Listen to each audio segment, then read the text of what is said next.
It's 5:30 a.m. on October 14th, and there's not a cloud in the sky. We're going to be photographing a solar eclipse in about 2.5 hours.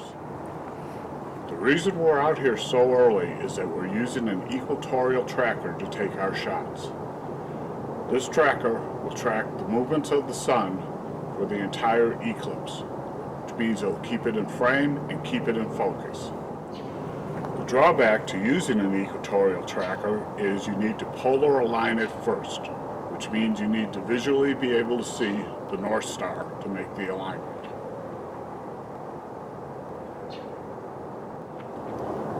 Everything is aligned. I think I'll go back in the house and wait for it to get light out before I set up the rest of the equipment.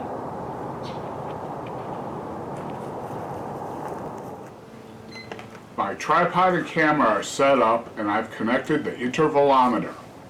The monitor is also connected and functioning. I protect my eyes with Solar Eclipse glasses, and I'm using a solar filter to protect my camera sensors. Every 10 minutes I take a photograph. The timer goes off. I cross over to the camera and remove the towel. I check alignment and focus. I use the intervalometer to take the photograph. Then I turn off the camera and I throw a towel over the camera to keep it cool. 10 minutes later, I do it again. During the test seen in our prep video, I used several different camera settings with the camera in manual mode. This is what happens when you use auto mode on your camera to film the eclipse. The settings we're using here today are ISO 100, f-stop 8, shutter speed 1/3200ths.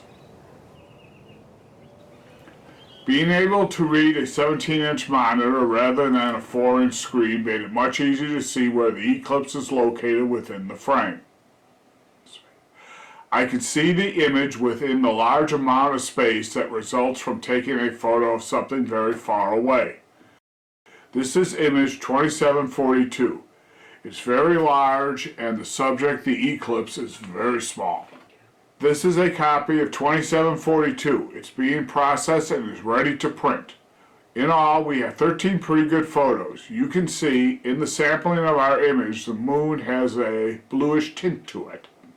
That is because I used an aluminized mylar filter. A metal-coated glass and black polymer filter produces yellow or orange tint. And you get greenish tint if you're using a number 14 welder's glass filter.